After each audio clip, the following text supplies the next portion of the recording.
大家好，这里是星河百度。上次咱们发起了一个投票，大家一致对从心理防御机制看心智成熟度这个话题最感兴趣。今天它来了，我给大家整理了16种常见的心理防御机制，从不成熟到成熟，有好有坏。小伙伴们也可以参考一下，看看自己是否成熟。我们先来看一个文学形象阿 Q。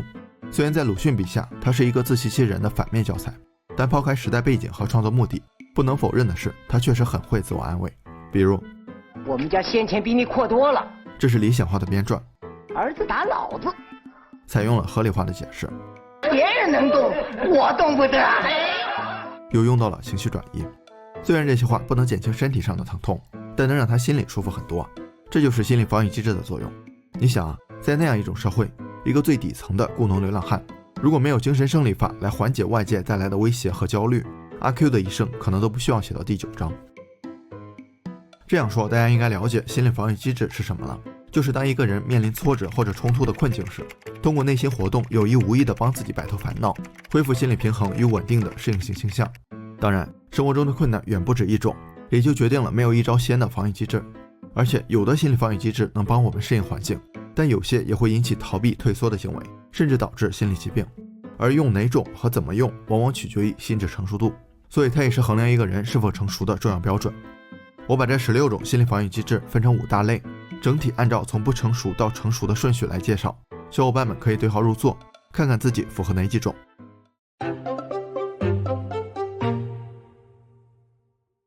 听名字就知道，这一类是比较消极的心理防御机制，主要包括否认、退行、压抑和潜抑。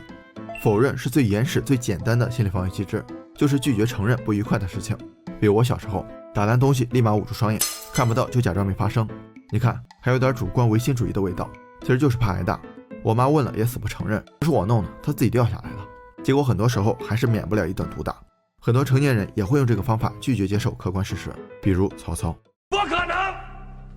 绝对不可能。退行是指一个人遇到了挫折，表现出跟其年龄不符的幼稚行为，是一种反成熟的倒退现象。比如我这几天压力大，写不出稿子了，我会觉得自己生病了，需要休息。这跟我小时候一提上学就跟我妈说肚子疼是一样的，有没有同感的小伙伴？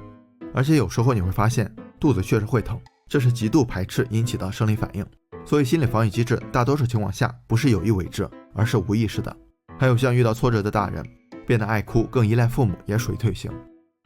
压抑和潜抑虽然也是逃避性防御机制，但相对于前面2种稍微成熟一点。压抑是有意识的控制自己，不去想不愉快的事情，以减少心理上的创伤。潜意是无意识的主动遗忘，就是大脑把不好的经历隐藏在潜意识中，但这并不代表事儿就真的过去了，它还会无意识的影响着我们的行为。比如一个人养了5、6年的狗死了，他非常伤心，一段时间后别人聊起这个事儿，他都会快速转移话题，这就是压抑。又或者他的狗是5月份死的，一段时间后他觉得自己没事了，但每年的5月份他都会不自觉的情绪抑郁，他自己也不知道为什么，这就是潜意。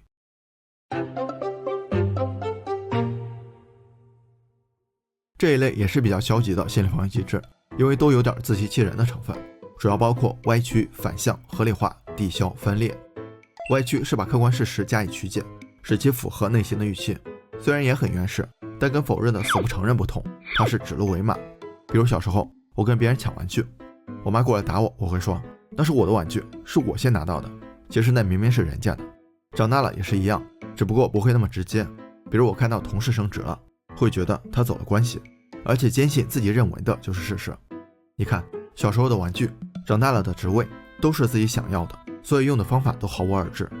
关键是这个方法也只能安慰一下自己，用多了只会封闭自己，歪曲现实。反向比歪曲稍微高级一点，就是有意的采取与潜意识相反的行为。有句老话说得好，此地无银300两。就像有些家庭伦理剧，一个继母不喜欢丈夫前妻留下的孩子，但如果表现出来又害怕招来非议，就表现得很爱他，对他特别好，来证明自己是个称职的后妈。再比如一个男生喜欢某个女生，不是直接表达爱意，相反总是捉弄她。一个女生喜欢某个男生，会经常把讨厌他挂在嘴上，小伙伴们可以去验证一下。合理化就是找个合适的理由为自己的失败和错误辩解，让自己能够接受，避免伤到自尊。像阿 Q 说的，儿子打老子就是合理化的解释，虽然这个理由并不合适。生活中比较常见的酸葡萄甜柠檬心理就是这样，别人吃葡萄不给我吃，我就说它是酸的，自己有个柠檬再酸也要含泪吃下去，还说它是甜的。所以这种防御机制也不太成熟。抵消就稍微有点小心机了，就是用象征性的行为来抵消已经发生的不愉快的事情或者犯下的错误，让自己心里舒服的同时，也起到了掩盖的作用。简单说就是明修栈道，暗度陈仓。比如我小时候一旦表现得乖巧懂事，我妈就知道我肯定又捅娄子了。再比如一个男人出轨了，为了消除罪恶感，在家都会对老婆更好更体贴，聪明女人都知道怎么回事。分裂在自骗型防御机制中比前几种高级一点，但不多，而且使用不当可能会影响心理健康。心理防御机制的作用是适应环境，分裂就是根据不同的场合把自己的意识割裂开来，扮演不同的角色，有时候会出现矛盾和不协调的情况。比如张三在同事面前非常随和，但对老婆孩子就非常刻薄，上网的时候又变成了无脑喷。这并不是他虚伪，而是戴着不同的面具来生活。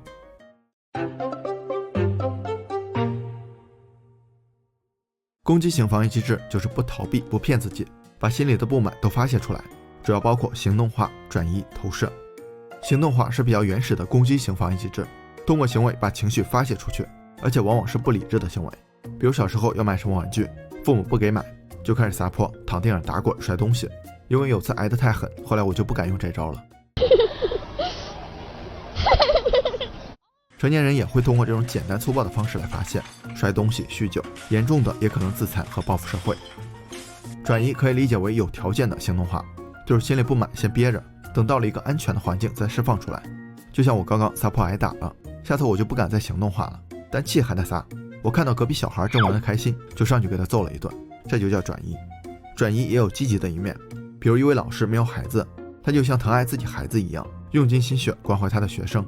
另外，转移往往也是无意识的，比如上班被领导骂了，回家莫名其妙的就给孩子打了一顿，事后又后悔了。所以尽量找合适的转移目标，不要把最亲的人当成情绪垃圾桶。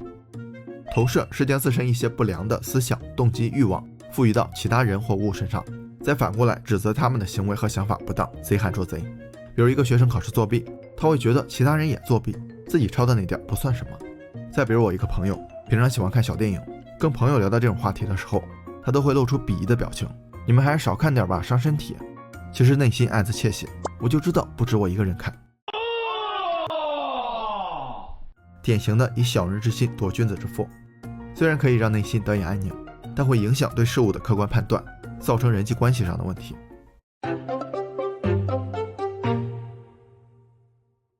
代替型防御机制是由另外一种事物来代替自己的不足和缺陷，减轻心理上的不平衡感，主要包括幻想和补偿。幻想可以说是一种思想上的退行，因为想象中的世界就像小孩子一样天真，天马行空，完全不按套路出牌。比如小时候，虽然考试及格的困难，我还是经常幻想长大了上清华还是上北大，纠结得要命。长大了也一样，经常幻想哪天要是中奖了，一定开豪车住别墅，欺负那个天天欺负我的领导。一些游戏也是因为能满足现实满足不了的幻想才这么受欢迎，比如 GTA 想怎么玩怎么玩。不过有一点需要注意，幻想终究解决不了现实问题。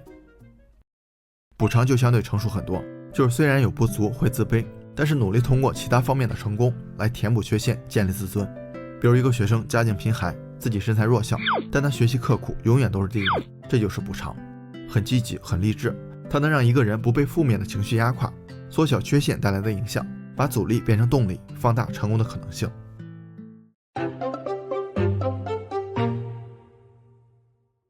建设性防御机制是心智成熟度比较高的一类，主要包括认同和升华。认同就是在成长过程中有意无意的通过模仿自己尊崇的人的特质和行为来建立自我、肯定自我的过程。小时候老师家长都会跟我们说，你看那谁谁谁品学兼优，你要向他学习啊，就是仿同的例子。我们自己也会主动仿同，比如崇拜一个人，会不自觉的模仿他的穿着打扮、说话形式，但是需要正确的判断。所谓近朱者赤，近墨者黑，跟什么样的人在一起影响真的很大。